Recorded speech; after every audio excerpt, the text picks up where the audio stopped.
Now, in application of this thing, one of the things that we're seeing right now, we're talking about quantum computing, back to that, one of the things we're seeing now is ChatGPT. Right. ChatGPT, which is this fascinating AI program that essentially scours the entire internet for answers for things, and is so good at it. The answers for things, for just data, people are getting diagnosed with certain diseases based on symptoms and blood work, and it's super accurate. Legal papers, it could fill out legal forms, and it's wild, the capacity that it has right now. You can pass the bar exam that way too. Yes. The bar exam can be passed with a chatbot. Yeah, it's like 98%, right? Now, here's the question. If quantum computing gets involved in AI, what are we looking at? Well, first of all, AI is a software program. We're talking about homogenizing different kinds of essays on the web, splicing them together, and then passing it off as your latest creation. Basically, plagiarism using digital computers. It's a software question. However, quantum computers is bigger than that.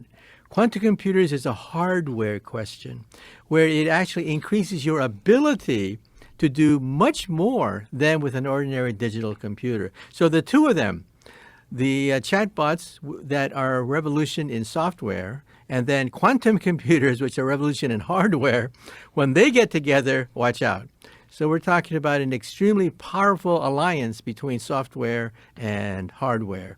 Now, also, as you know, chatbots will also lie, cheat, swindle, joke, and do all sorts of crazy things. Yes. If you're a high school kid, you could write all sorts of science fiction scenarios, and some chatbot may grab pieces of that nonsense and incorporate it into their essay.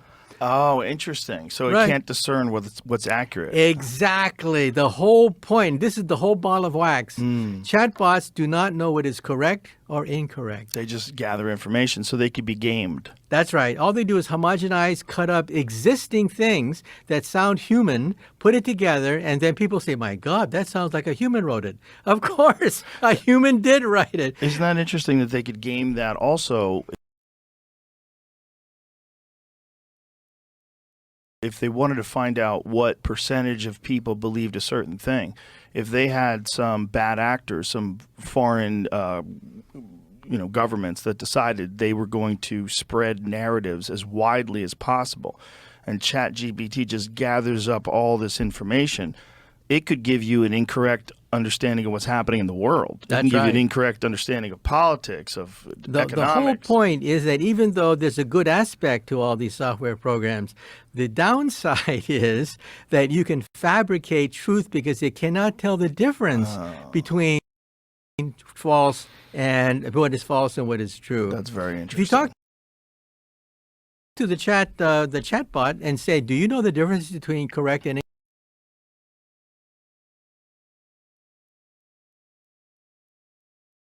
incorrect? And they say, no, it's just on the web. They're just instructed to cobble together existing paragraphs, splice them together and polish it up, and then spit it out. But is it correct? It doesn't care.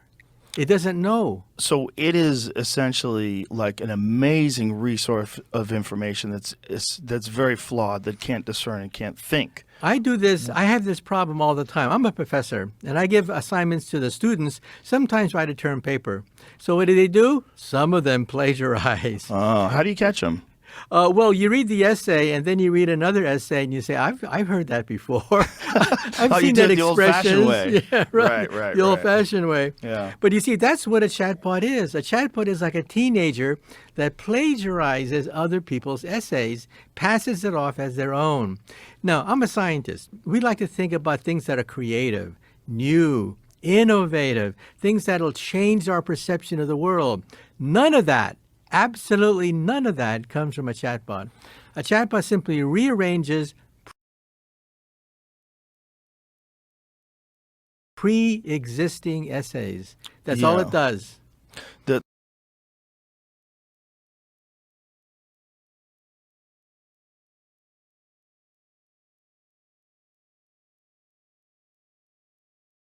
the thing is, though, that's all it does now. That's what's interesting. What's interesting is what you're talking about with quantum computing and the insane computational power. Right. And then apply that to having access to all of the information. Right. But there's a good aspect, too. You know, when I write a book, my publisher has a fact checker that goes through all the different statements that I make to make sure that they're all correct. There is no fact checker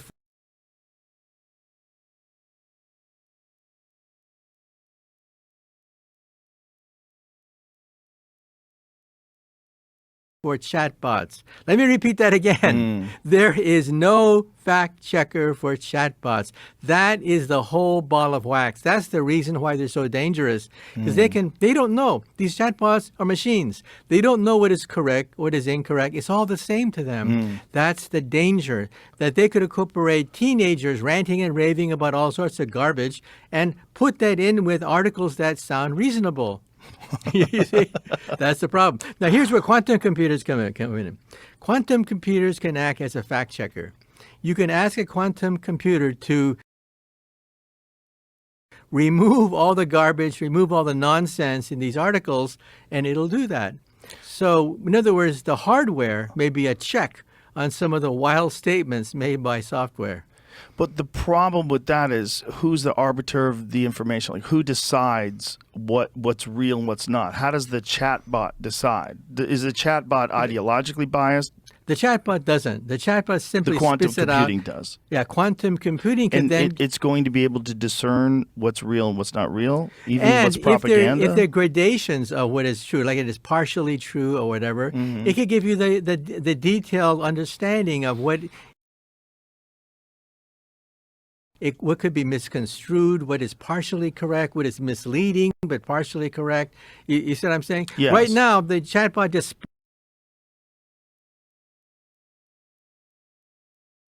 splices it together like an editor. That's all it is, an editor, not a fact checker, and spits out cobbled together articles that sound reasonable, but there could be dynamite inside some of these articles that were spliced into what was proposed. With a quantum computer, you can fact check things. And then you can say, this is 90% correct, this is totally wrong, this is sometimes correct, and you get gradations of what is correct and incorrect.